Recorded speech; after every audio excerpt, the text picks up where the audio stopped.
gaze of Portland despise me, and I can't really blame them. I've been navigating online dating since I was 13, long before I had any real sense of who I was.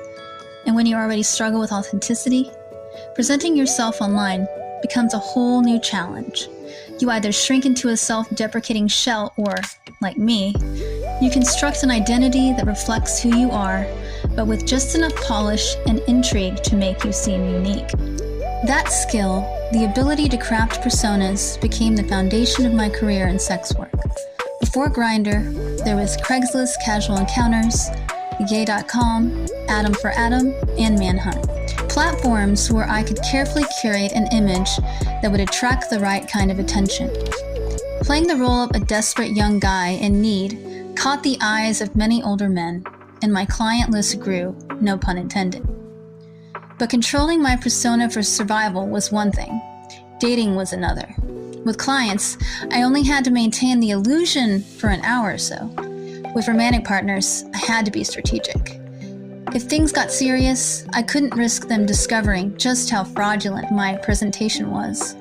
So instead of outright lying, I became a master embellisher, twisting the truth just enough so that every fact had a kernel of reality, just enough plausible deniability to avoid being caught. The problem was, real life is a lot messier than online personas. Even when someone was infatuated with me, it didn't take long for them to sense that something wasn't lining up. My edges were jagged, uneven, impossible to fit together. And rather than risking the truth, I let those relationships crumble. Again and again, men came and went, knowing my passions but never my foundation, because I had none. When I finally left sex work behind, I tried to start fresh. I was upfront with my now ex-husband about my past, but honesty about where I had been didn't equate to authenticity in the present. I still didn't know who I was, so there was nothing for him to truly grasp.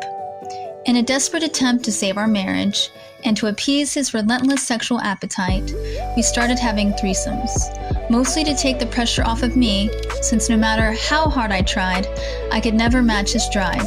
Grindr became our hunting ground. For the first time, I used a dating app with complete honesty. I had no reason to lie because I wasn't looking for anything beyond sex. It became a game. Faceless profiles didn't feel real to me, and I was aggressive in my approach. My ex, on the other hand, was more calculated, more socially adept. While I was securing hookups, he was forming genuine connections. When we finally split, I realized the damage my approach had done. I had built a reputation, not for who I was, but for how I had played the game. And that reputation followed me. Within a week of being single, I messaged a guy I didn't recognize.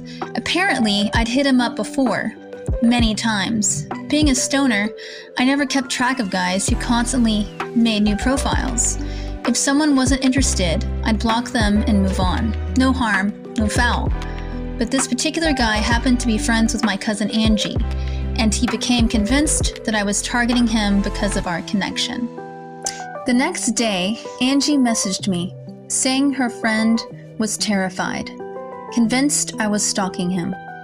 I was stunned. I barely remembered the guy, and when he confronted me, I had blocked him immediately. But Angie didn't believe me. She was scared for her friend and demanded that I promise to leave him alone. I did, and I never spoke to her again. That moment forced me to reflect. Had my online persona really been that unsettling? I'm incredibly passive in person. What had I done to make someone feel unsafe? But the more I thought about it, the more I realized the truth. It didn't matter. I knew I had never harassed anyone. I knew I had never been predatory. And yet, somehow, being fully myself, without the masks, without the embellishments, was still being twisted into something sinister. That's when I pulled away from that entire side of my family. I didn't need people in my life who thought I was dangerous. It took years to realize how unfair that was, to them and to myself.